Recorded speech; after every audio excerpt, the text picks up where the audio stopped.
Chapter number 40 हम देखते हैं कि हेनरी और कैथरीन है वो मोंटेग्रे से कुछ अवे एक कॉटेज में रह रहे हैं और वहाँ पे वो अपने दोनों मंथ जनवरी और फेबररी जो कि बहुत अधिक कोल्ड मंथ थे उस सीजन के, वो वहीं पे बिताते हैं और they live a very happy life. In March came the first break in winter and in the night it started raining. पूरी मॉर्निंग में वहाँ पे रेनिंग होती है तो माउंटेन में चारों तरफ है हम कहें कि एनवायरनमेंट पूरा चेंज हो जाता है, चारों तरफ क्लाउड्स और वैलीज दिखती हैं, वैली में चारों तरफ क्लाउड दिखते हैं. और अभी जो कैथरीन के बेबी में अभी भी 1 मंथ रहता है अभी भी उसके बर्थ में. Henry said that this winter was almost over so there is no point in view they are continuing to live in their mountain villa so they decided to move to Lausanne because they think that their hospital facilities are better there. कहाँ पे? Lausanne में. So they packed and said good bye to mister and mister Guttingen and they first went to Montreux and then they move to Lausanne. In Lausanne they took a room in middle sized hotel. Catherine started unpacking and Henry ordered for whiskey and soda and he lay in bed and reading newspaper. It was March 1918. German offensive had started in France. France में हो चुका था ये German का विरोध करना. And Henry asked Catherine to come to with him. Here there are some talking of both of them about love and तब Catherine है वो भी कहती है कि she wouldn't mind drinking a little wine. Now they stayed at the same hotel for 3 weeks. Their stay was very pleasant. Now weather है वो भी काफ़ी वार्म हो चुका है, स्प्रिंग सीजन आ चुका है.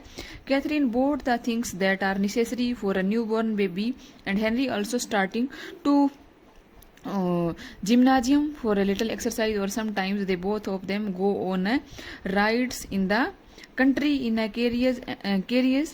And it was nice ride too when the days were pleasant and they found 2 good places where they could sit and eat and they always had a splendid time during this period. यहाँ हम कह सकते हैं कि दोनों हैं जो Catherine और हेनरी है वो एक दूसरे के प्रति टोटल डिवोटेड हैं.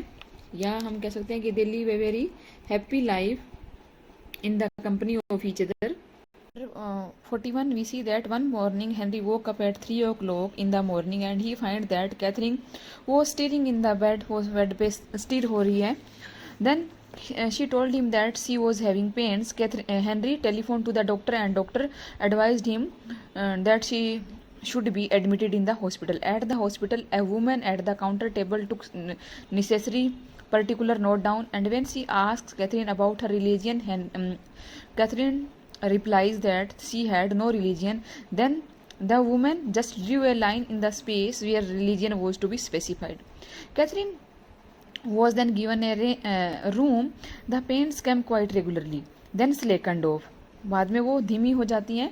Catherine was very excited.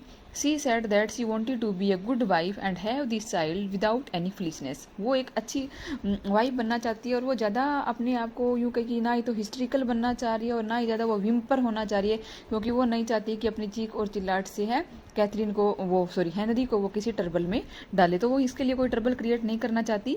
She told Henry to go and get some breakfast then come back. तो हेनरी है एक कैफे में जाता है, वहाँ पे ब्रेकफास्ट करता है और जब वो आता है तो कैथरीन को डिलीवरी रूम में ले जाया जा चुका होता है. अभी है कैथरीन को है at about 3 o'clock in the morning hospital में लाया जाता है और अब है वो दोपहर हो चुकी है परंतु अभी भी चाइल्ड वो डिलीवर नहीं हुआ है. The pain had slackened again. She looked very tired and worn but still cheerful. वो बहुत थक चुकी है परंतु अभी वो उसके चेहरे पे खुशी है. The doctor told Henry how to work the gas apparatus. ये कोई गैस का यूज करेंगे बेबी को वहाँ से मूव करने में.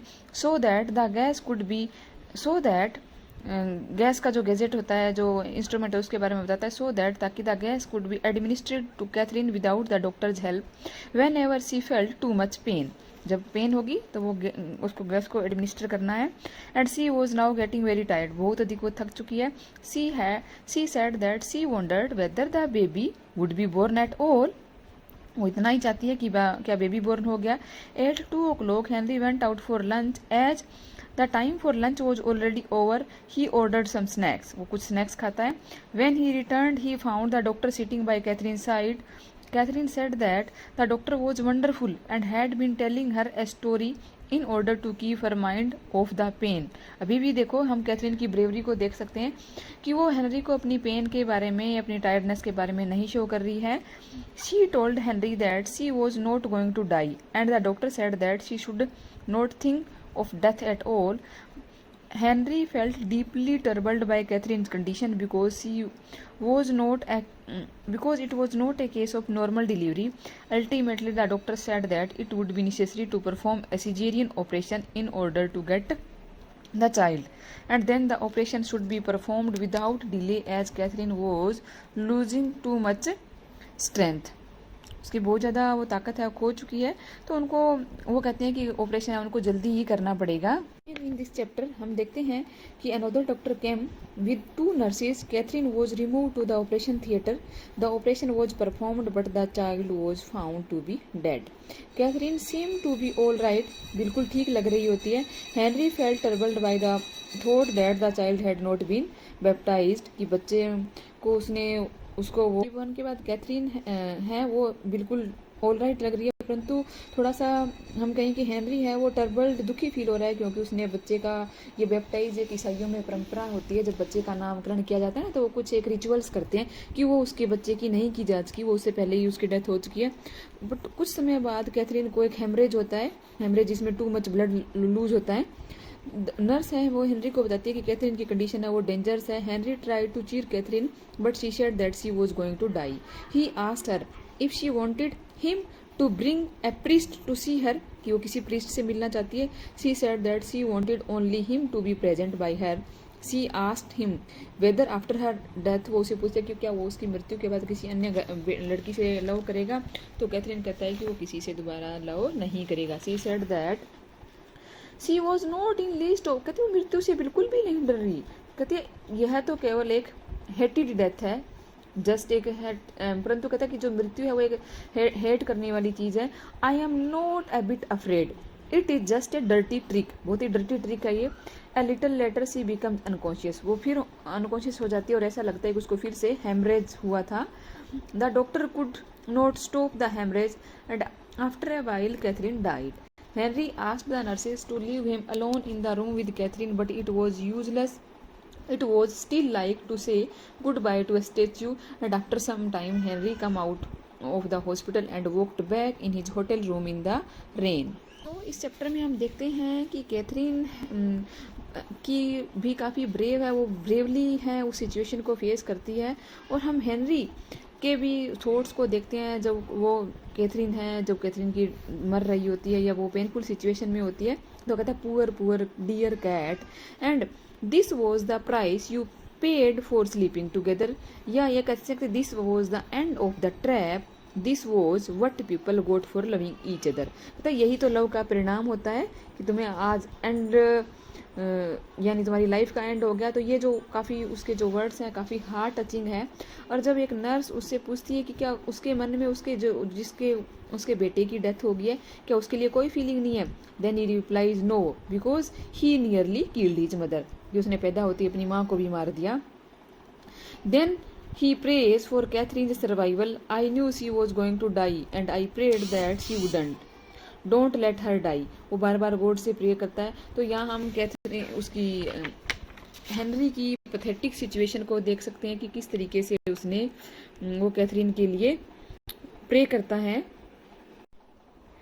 And in chapter 42 there is only the description of the ending of the Farewell of Arms. इस नोट पे है जो नोवेल है वो एंड होता है. Much has been made of this justly famous and tight lipped conclusion. उसके बारे में बहुत कुछ कहा जाया है.